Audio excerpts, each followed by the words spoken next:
തിരുവനന്തപുരത്ത് പ്രതിപക്ഷ നേതാവ് പിണറായി വിജയന്റെ വീട്ടിൽ റെയ്ഡിനെത്തിയ ഇ.ഡി. ഉദ്യോഗസ്ഥരെ ആക്രമിക്കുകയായിരുന്നു ഇന്ന് CPM പ്രവർത്തകർ.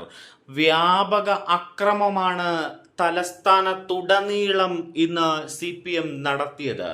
ഒരു കേസിൽ കേന്ദ്ര ഏജൻസി പിണറായി വിജയന്റെ വീട്ടിൽ അന്വേഷണത്തിനെത്തിയപ്പോൾ അക്രമം കൊണ്ട് അന്വേഷണ ഉദ്യോഗസ്ഥരെ നേരിടാനാണ് ഇന്ന് CPM പ്രവർത്തകരും CPFന്റെ മുതിർന്ന നേതാക്കളും ചെയ്തത്. പ്രവർത്തകരോട് അക്രമത്തിന് ആഹ്വാനം ചെയ്യുന്ന രീതിയിലുള്ള പ്രസ്താവനകൾ CPMന്റെ മുതിർന്ന നേതാക്കളടക്കം നടത്തി എന്നത് ലജ്ജാകരമായി മാറുകയാണ്. വലിയ വിമർശനമാണ് സമൂഹ മാധ്യമങ്ങളിലടക്കം CPMനെതിരെയും CPM പ്രവർത്തകർക്കെതിരെയും നേതാക്കൾക്കെതിരെയും ഇപ്പോൾ ഉയർന്നുകൊണ്ടിരിക്കുന്നത്.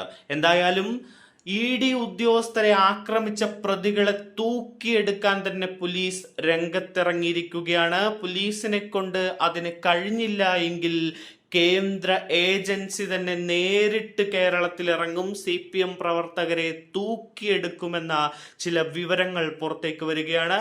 മുൻ കൗൺസിലർ ആറ്റുകാൽ ഉണ്ണി, പാളയം സന്തോഷ്, ആദർശ് എന്നിവരുൾപ്പെടെ 10 പ്രതികളുടെ ചിത്രങ്ങൾ പോലീസ് ഇപ്പോൾ കൈമാറിയിരിക്കുകയാണ്. CPM നേതാക്കളാണ് ഇവർ. ഈ 10 പ്രതികളെയും തിരിച്ചറിഞ്ഞു എന്നും ഇവരിൽ പലരെയും പാർട്ടി ഓഫീസിൽ ഒളിപ്പിച്ചിട്ടുണ്ട് എന്നുമാണ് പോലീസ് പറയുന്നത്. സംഘർഷാവസ്ഥ നിലനിൽക്കുന്ന പാളയം ഏരിയ കമ്മിറ്റി ഓഫീസിന് മുൻപിൽ വലിയ പോലീസ് സന്നാഹത്തെ വിന്യസിച്ചിരിക്കുന്ന കാഴ്ചയും കാണാൻ കഴിയുന്നു. പ്രവർത്തകരെ അറസ്റ്റ് ചെയ്യാൻ അനുവദിക്കില്ല എന്നാണ് CPMന്റെ നിലപാട്. പാർട്ടി ഓഫീസിനുള്ളിൽ പോലീസ് കയറാൻ അനുവദിക്കില്ല എന്ന് നേതാക്കൾ വ്യക്തമാക്കുകയാണ്. മനഃപൂർവ്വം ഒരു സംഘർഷം തലസ്ഥാനത്തുണ്ടാക്കാനാണ് CPM ശ്രമിക്കുന്നത്. പിണറായി വിജയന്റെ വീട്ടിൽ ഇ.ഡി. നടത്തിയ റെയ്ഡ്, ആ റെയ്ഡിനെ തുടർന്നാണ് ഈ അക്രമ സംഭവങ്ങൾ ഉണ്ടാകുന്നത്. CPM പ്രവർത്തകരെ അഴിച്ചുവിടുകയാണ്. സംസ്ഥാനത്തെ ക്രമസമാധാന നില തകർക്കാൻ തക്ക രീതിയിലുള്ള വലിയ പ്രതിഷേധങ്ങൾ നടത്തുന്നു. പാർട്ടി ഓഫീസിനുള്ളിൽ പോലീസ് കയറാൻ അനുവദിക്കില്ല എന്ന് CPM പറയുന്നു. നേതാക്കൾ പോലീസുമായി ചർച്ച നടത്തുന്നു. എന്തായാലും പോലീസിൽ ഈ പ്രതികളെ ഹാജരാക്കണമെന്ന് തന്നെ നിലപാടെടുത്തിരിക്കുകയാണ് പോലീസ്. എന്തായാലും പിണറായി വിജയന്റെ തലസ്ഥാനത്തെ വീട്ടിൽ റെയ്ഡിനെത്തിയ ഇ.ഡി. ഉദ്യോഗസ്ഥർ പരിശോധന കഴിഞ്ഞ് പുറത്തിറങ്ങിയപ്പോഴാണ് CPM ആക്രമണമുണ്ടായത്. ഇ.ഡിയുടെ വാഹനങ്ങൾ അടിച്ചു തകർത്തു.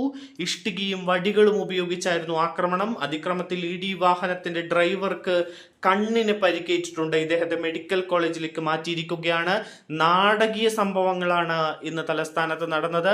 CPMന്റെ അഴിഞ്ഞാട്ടം. ഒരു കേസിൽ ആരോപണ വിധേയനായ പ്രതിപക്ഷ നേതാവ് പിണറായി വിജയന്റെ വീട്ടിൽ അന്വേഷണത്തിനെത്തിയ ഇ.ഡി. ഉദ്യോഗസ്ഥർ, അവിടെ പരിശോധനയ്ക്കെത്തിയ ഇ.ഡി. ഉദ്യോഗസ്ഥർക്ക് നേരെ പാർട്ടി പ്രവർത്തകർ അക്രമം നടത്തുന്ന കാഴ്ചയാണ് ഇന്ന് കണ്ടത്.